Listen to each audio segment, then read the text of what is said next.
Já pensou nos talentos incríveis que perdemos para a AIDS?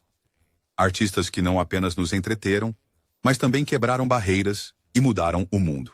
Vamos embarcar na jornada pelas vidas desses indivíduos notáveis.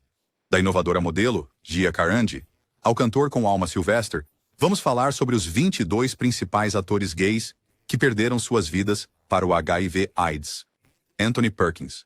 Você se lembra de Norman Bates de Psicose? A interpretação assustadora de Anthony Perkins o tornou um ícone de Hollywood, mas poucos sabiam da complexa vida pessoal que ele levou e da trágica batalha contra a AIDS que enfrentou no final de sua vida. Nascido em uma família teatral, a carreira de ator de Perkins começou de forma promissora, com uma indicação ao Oscar por seu papel em Friendly Persuasion, mas foi Psicose que consolidou seu legado, tornando-o sinônimo de Bates, psicologicamente atormentado. No entanto, como muitos atores de sua época, Perkins manteve sua vida pessoal, principalmente sua bissexualidade, em segredo. Ele teve relacionamentos com homens e mulheres, mas lutava com sua identidade em uma época quando ser abertamente gay poderia encerrar uma carreira em Hollywood. Em 1973, ele se casou com a fotógrafa Barry Berenson, e o casal teve 2 filhos. No final da década de 1980, Perkins foi diagnosticado com HIV, mas manteve sua condição em segredo até sua morte. No dia 12 de setembro de 1992, ele faleceu de pneumonia relacionada à AIDS, aos 60 anos de idade. Sua morte foi um choque para muitos, mas também era um lembrete claro das batalhas pessoais que muitos em Hollywood enfrentaram durante um tempo de intenso estigma. Klaus Nomi. Você já se perguntou como seria se um alienígena pousasse na Terra e se tornasse uma estrela pop? Bem, foi mais ou menos isso que aconteceu com Klaus Nomi, o performer vanguardista que abalou a cena artística de Nova York no final da década de 1970. Com seu falsete de outro mundo e trajes futuristas, Klaus era diferente de qualquer outra pessoa. Mas quem era o homem por trás da maquiagem? Nascido Klaus Sperber em Immenstadt, Alemanha, em 1944, ele cresceu idolatrando divas da ópera e sonhando com uma vida nos palcos. Mudando-se para Nova York no início dos anos 70, Klaus mergulhou na vibrante cena do centro da cidade. Ele combinou ópera, pop e arte performática em um espetáculo que era ao mesmo tempo bizarro e hipnotizante. Lembra-se da sua performance icônica com David Bowie no Saturday Night Live em 1979? Esse era Klaus, ultrapassando limites e redefinindo a arte. Mas, enquanto sua estrela estava em ascensão, Klaus enfrentava uma luta oculta. Ele foi diagnosticado com AIDS em uma época em que a doença era um mistério envolto em medo. Em 6 de agosto de 1983, Klaus Nomi faleceu com apenas 39 anos, tornando-se uma das primeiras celebridades a sucumbir à doença. Sylvester. Você sente aquele choque elétrico quando You Make Me Feel começa a tocar? Essa é a magia de Sylvester, a lendária e extravagante figura da disco que transformou pistas de dança em santuários de liberdade e autoexpressão.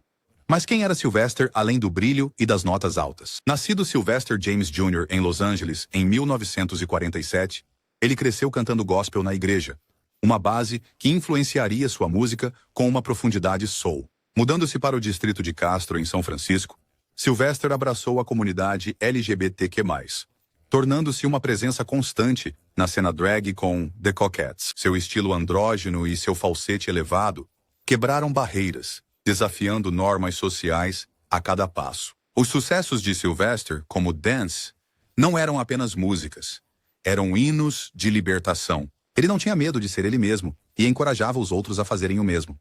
Mas em meados da década de 1980, Sylvester foi diagnosticado com HIV. Ao invés de se afastar, ele usou sua plataforma para aumentar a conscientização, tornando-se uma das poucas figuras públicas a falar abertamente sobre a doença na época. Em 16 de dezembro de 1988, Sylvester faleceu aos 41 anos devido a complicações relacionadas à AIDS. Merritt Buttrick. Você se lembra do filho rebelde do Capitão Kirk em Jornada nas Estrelas 2? A Ira de Khan e Jornada nas Estrelas 3? A Procura de Spock? Esse era Merritt Buttrick, um jovem ator cuja estrela estava em ascensão nos anos 80. Mas o que aconteceu com esse talento promissor, cuja vida foi tragicamente interrompida? Merritt nasceu em 3 de setembro de 1959, em Gainesville, Flórida. Ele se mudou para a Califórnia para seguir a carreira de ator, rapidamente conseguindo um papel na série de TV Square Pegs, ao lado de Sarah Jessica Parker. Sua interpretação do excêntrico Johnny Slash o tornou querido pelos fãs.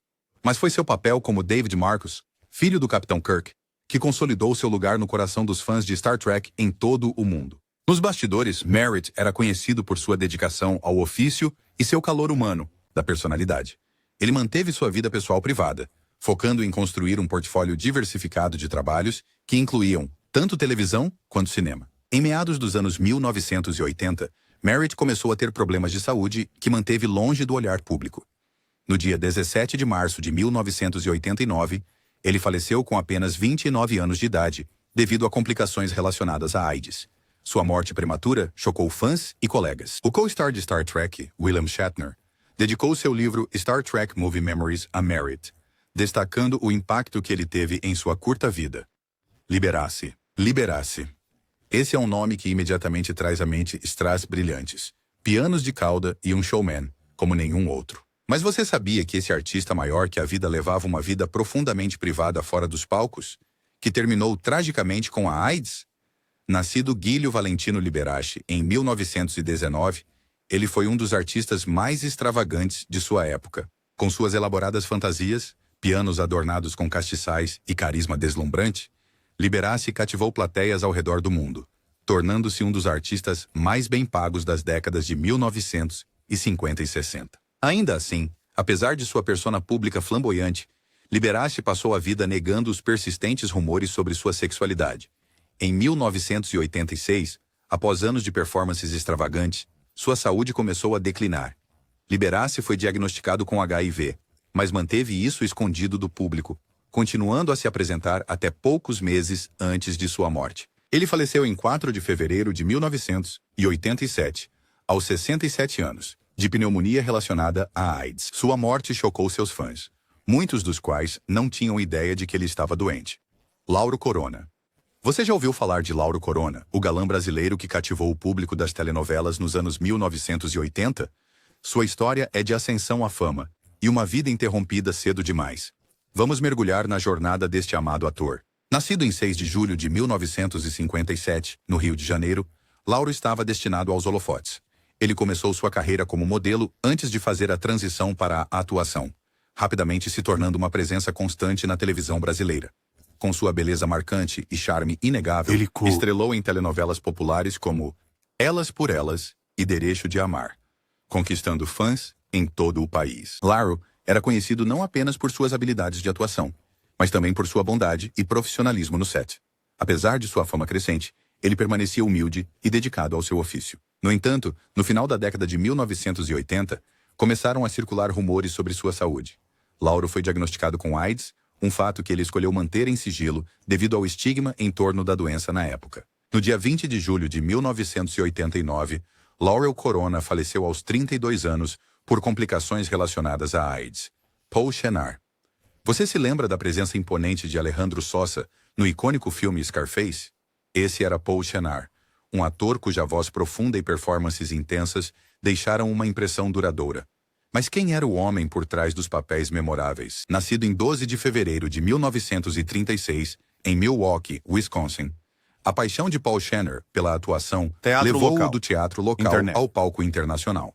Ele foi um dos membros fundadores do American Conservatory Theater, em São Francisco, onde aperfeiçoou sua arte e orientou atores mais jovens. Sua mudança para Hollywood abriu portas para papéis tanto na televisão quanto no cinema. A interpretação de Paul de figuras reais, como Orson Welles, em The Night That Panicked America, mostrou sua versatilidade. No entanto, foi seu papel como o ameaçador traficante em Scarface que gravou seu nome na história do cinema. Fora das telas, Paul era uma pessoa reservada. Embora fosse abertamente gay entre amigos e colegas, ele mantinha um perfil discreto aos olhos do público. No final da década de 1980, Paul foi diagnosticado com AIDS.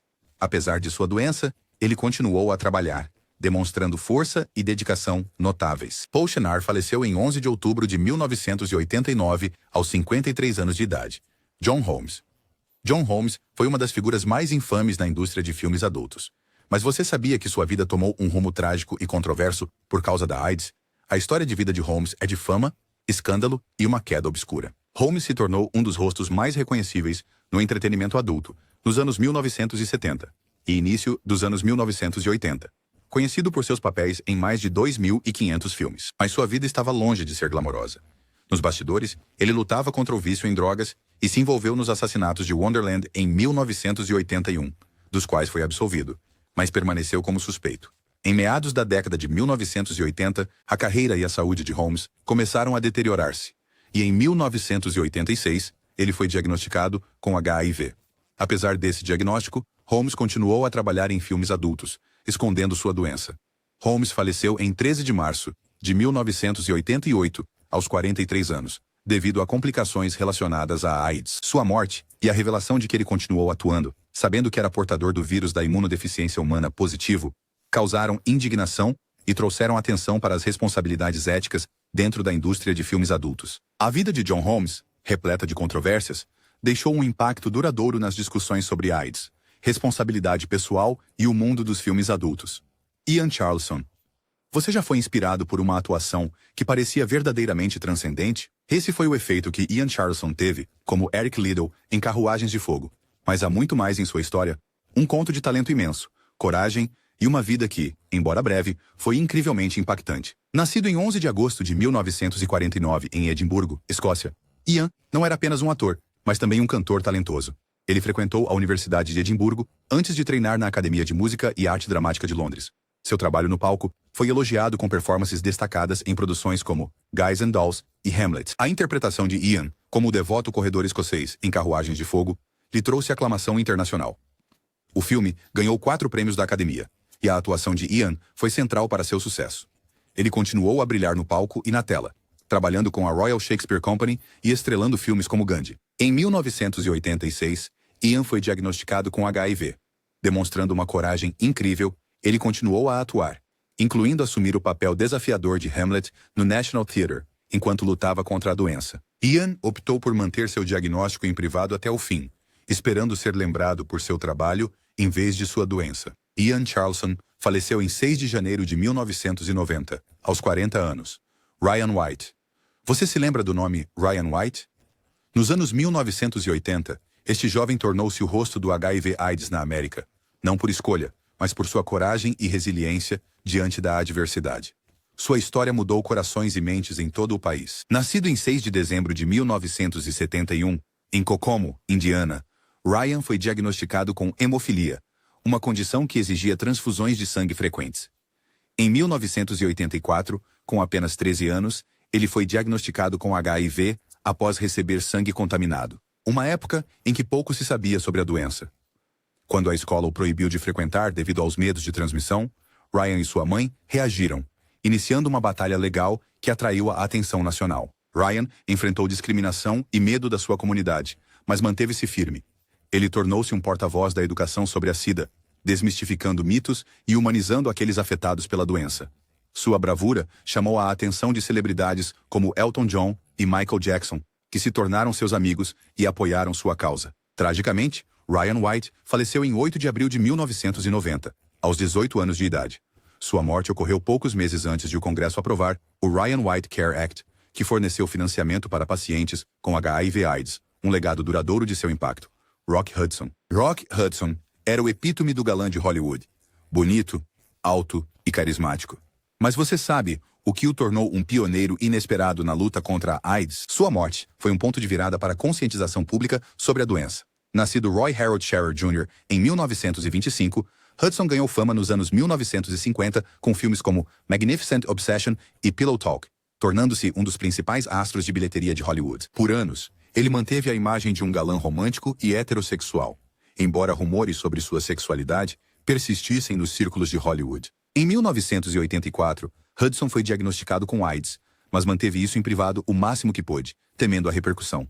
No entanto, em 1985, quando sua saúde visivelmente piorou, a verdade tornou-se pública.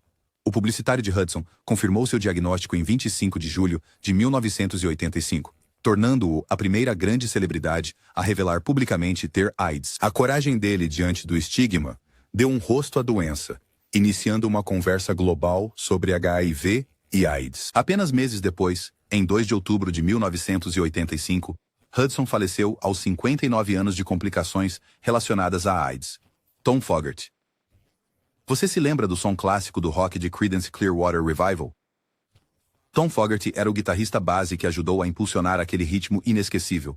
Mas o que aconteceu com Tom depois que a banda se separou? Vamos explorar a vida desse músico talentoso, cuja história terminou cedo demais.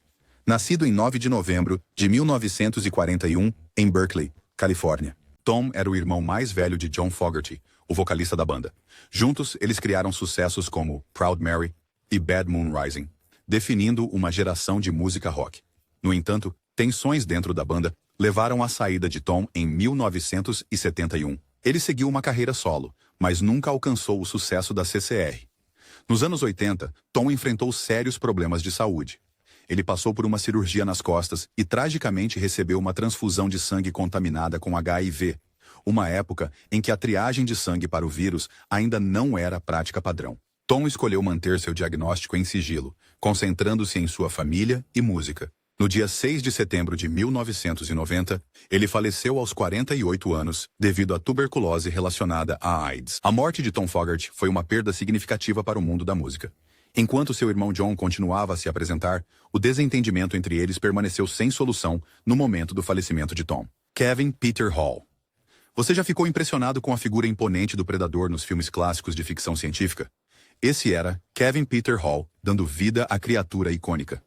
Mas quem era o homem por trás da máscara e o que levou à sua morte prematura? Vamos descobrir a história desse ator notável. Nascido em 9 de maio de 1955, em Pittsburgh, Pensilvânia, Kevin tinha uma altura impressionante de 2,18 metros.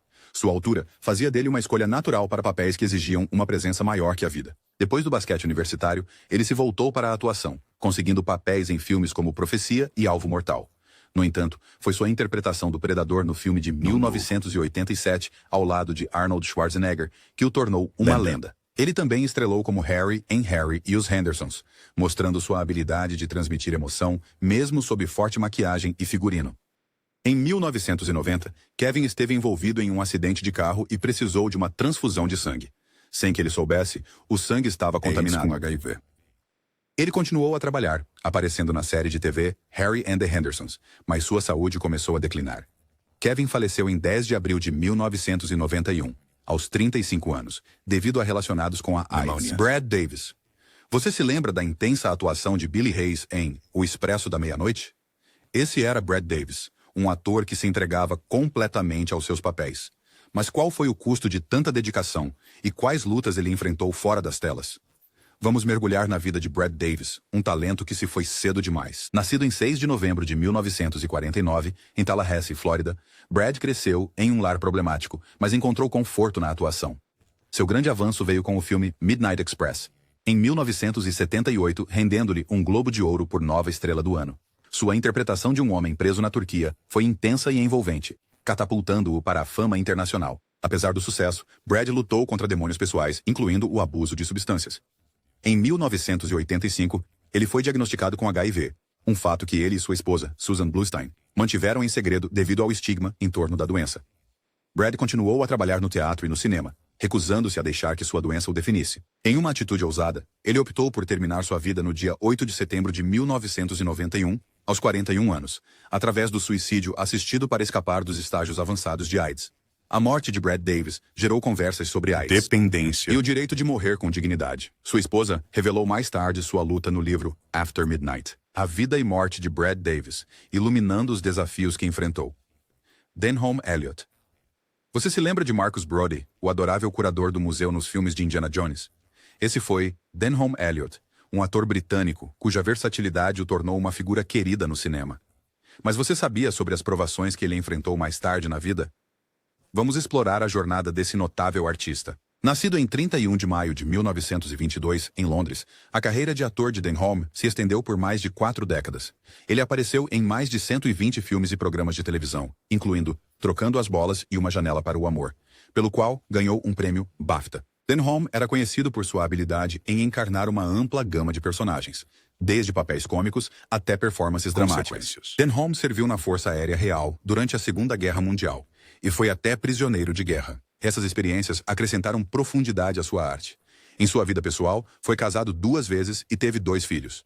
Denholm era bissexual, fato que manteve privado devido às normas sociais de sua época. No final da década de 1980, Denholm foi diagnosticado com HIV. Ele continuou a trabalhar apesar de sua doença, demonstrando uma incrível dedicação à sua arte. Em 6 de outubro de 1992, ele faleceu aos 70 anos de idade de tuberculose relacionada à AIDS em sua casa em Ibiza, Espanha. Arthur Ashe. Você já foi inspirado por uma figura esportiva que quebrou barreiras, tanto dentro quanto fora da quadra? Arthur Ashe não era apenas um campeão de tênis, mas também um humanitário e ativista. Vamos mergulhar na vida deste homem notável, cuja influência se estendeu muito além do tênis. Nascido em 10 de julho de 1943, em Richmond, Virgínia, Arthur cresceu no sul segregado. Ele pegou uma raquete de tênis aos 7 anos e rapidamente mostrou potencial. Ashe se tornou o primeiro homem afro-americano a vencer o US Open em 1968 e o Wimbledon em 1975. Sua elegância, habilidade e espírito esportivo fizeram dele um ícone global. Fora das quadras, Arthur foi um defensor vocal dos direitos civis, educação e da luta contra o apartheid na África do Sul. Ele usou sua plataforma para abordar injustiças sociais, ganhando respeito em todo o mundo. Em 1979, ele sofreu um ataque cardíaco, levando a múltiplas cirurgias. Durante uma transfusão de sangue em 1983, Arthur contraiu HIV numa época em que o vírus não era bem compreendido. Ashe manteve seu diagnóstico em segredo até 1992, quando decidiu divulgá-lo depois que um jornal ameaçou revelar sua condição. Ele fundou a Fundação Arthur Ashe para a derrota da AIDS, dedicando seu tempo restante para aumentar a conscientização e arrecadar fundos para a pesquisa. Em 6 de fevereiro de 1993, Arthur Ashe faleceu aos 49 anos de pneumonia relacionada à AIDS. Eazy-E. Sabia que Eazy-E, o lendário rapper que fundou o NWA, é frequentemente chamado de padrinho do gangsta rap? Suas letras contundentes e estilo ousado revolucionaram o hip-hop. Mas sua vida terminou de forma chocante devido a uma doença que ele não havia discutido publicamente. Vamos mergulhar em sua história. Nascido Eric Wright em Compton, Califórnia, Eazy-E veio das ruas, transformando suas experiências em música poderosa. Como a força motriz por trás do NWA, ele ajudou a criar faixas icônicas como Straight Outta Compton, que trouxeram as realidades da vida de gangue para a cultura mainstream. Mas apesar de seu sucesso musical, a vida pessoal de Eazy-E estava cheia de desafios. Em fevereiro de 1995, Eazy foi hospitalizado, inicialmente pensando que tinha asma, mas foi diagnosticado com AIDS. A revelação chocou os fãs e o mundo da música. Ao contrário de muitas figuras públicas da sua época, Eazy-E escolheu falar abertamente sobre seu diagnóstico antes de sua morte, usando sua plataforma para conscientizar sobre a doença. Em 26 de março de 1995, apenas um mês após seu diagnóstico, ele faleceu de complicações relacionadas à AIDS aos 30 anos de idade. Sua morte repentina foi um chamado de atenção, especialmente para a comunidade hip-hop, onde o estigma em torno do HIV e da AIDS era imenso. O legado de Eazy-E vive através de sua música e sua decisão de falar abertamente sobre a AIDS, incitando conversas importantes em uma cultura que muitas vezes evitava esses temas. Michael Callen. Você já ouviu falar de Michael Callen, a voz que se tornou um farol de esperança nos dias mais sombrios da crise da AIDS? Vamos mergulhar na vida deste notável cantor, compositor e ativista que usou seu talento para fazer a diferença. Nascido em 11 de abril de 1955, em Indiana, Michael se mudou para a cidade de Nova York para perseguir seus sonhos musicais. Mal sabia ele que se tornaria uma figura pioneira no ativismo contra a AIDS. Diagnosticado com AIDS em 1982, quando a doença era pouco compreendida e altamente estigmatizada, Michael não deixou que o medo o silenciasse. Em vez disso, ele se tornou um dos primeiros homens gays abertamente soropositivos a falar publicamente, transformando sua batalha pessoal em uma cruzada pública. Michael coescreveu Como Ter Sexo em uma Epidemia. Uma abordagem, um dos primeiros guias a promover práticas sexuais seguras, um movimento inovador que, sem dúvida, salvou vidas. Como membro fundador do grupo a capella, The Flirtations, sua música carregava mensagens de amor, resiliência e igualdade. Canções como Living in Wartime e Love Don't Need a Reason não eram apenas melodias, eram hinos para uma comunidade sob ataque. Apesar de sua saúde debilitada, Michael continuou a se apresentar e a advogar incansavelmente. Ele faleceu no dia 27 de dezembro de 1993, aos 38 anos. League Bowery. Imagine entrar em um clube e ver alguém cuja própria aparência desafia tudo o que você pensava saber sobre moda e arte. Esse era League Bowery, uma obra de arte viva e respirante. Você conhece a história por trás desta figura enigmática que chamou a atenção na cena underground de Londres? Nascido em Sunshine, na Austrália, em 26 de março de 1961, Lee mudou-se para Londres no início dos anos 1980 com a missão de redefinir a arte performática e a moda. E redefiniu mesmo. Com seus trajes extravagantes, maquiagem ousada e performances teatrais, Lee tornou-se o coração da cena vanguardista. Ele não estava apenas se vestindo. Estava fazendo uma afirmação, rompendo limites de gênero, identidade e estética. Lee abriu o lendário clube noturno, Tabu, que se tornou um refúgio para almas criativas e um ponto quente para a expressão da contracultura. Suas colaborações com artistas como Lucian Freud, que pintou vários retratos dele, fortaleceram ainda mais sua influência no mundo da arte. Por trás da extravagância, Lee era uma pessoa gentil e atenciosa, profundamente comprometida com sua arte e amigos. Em 1994, a vida vibrante de Lee foi interrompida quando ele faleceu na véspera de Ano Novo devido a complicações relacionadas à AIDS. Ele tinha apenas 33 anos, mas mesmo na morte, Lee continuou a inspirar. Rick Aviles. Você se lembra do vilão arrepiante no filme Ghost que causou calafrios? Esse era Rick Aviles, um ator e comediante cujo talento deu profundidade a cada papel que interpretou. Mas quem era Rick além dos personagens que ele retratou? Nascido em 14 de outubro de 1952, na cidade de Nova York, Rick cresceu nas ruas vibrantes de Manhattan, absorvendo a energia da cidade. Ele começou sua carreira como comediante stand-up, se apresentando em clubes noturnos de Greenwich Village, onde aprimorou seu humor afiado e estilo envolvente. Sua grande oportunidade veio com papéis em filmes como The Cannonball Run e O Pagamento Final. Mas foi sua interpretação de Willie Lopez em Ghost, 1990, que deixou uma impressão duradoura. A atuação de Rick como antagonista adicionou uma camada de intensidade ao filme, mostrando sua capacidade de explorar personagens complexos. Fora das telas, ele era conhecido por seu humor e calor, um forte contraste com alguns de seus personagens no cinema. No entanto, Rick enfrentou desafios pessoais, incluindo problemas com abuso de substâncias. Tragicamente, Rick Aviles faleceu em 17 de março de 1995, aos 42 anos, devido a complicações relacionadas à AIDS. Sua morte foi uma perda para o mundo do entretenimento, interrompendo uma carreira que ainda tinha tanto potencial. Bobby DeBarge. Você já foi cativado por uma voz que parece tocar sua alma? Esse é o tipo de impacto que Bobby DeBarge teve com seus vocais em falsete na banda Switch. Mas o que aconteceu com este talentoso músico, cuja vida foi tão tumultuada quanto brilhante? Nascido em 5 de março de 1956 em Detroit, Michigan, Bobby era o mais velho da família musical DeBarge.